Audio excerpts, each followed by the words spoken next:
Alright, I'm gonna keep it short and sweet. Changing the wheel bearing on a 2012 Volkswagen Jetta. So, the sockets that you need a 24mm 12 point for the axle nut. If it hasn't been changed, the new ones might come with a hex nut. You need a 21mm for the brake caliper bracket bolts, because you need to take the rotor off. You need a 7mm Allen for the brake caliper. You need a 12 triple square. 12 triple square. Let me get a picture for you. You need a 12. Focus. You need a 12 triple square for the actual hub bolts that go in here. Well, they're in the back. And then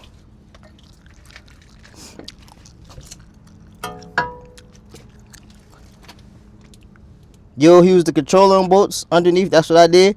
I just took the knuckle out of that to pry it forward, because you need to pop the axle out. So you got enough room to take these 4 bolts out. And that is it. That should be everything you need for the job. And to hit it out, I just used the 1/2" extension to hit it out of the knuckle. And that's it. That's all the tools that you need, all the sockets that you need for the job.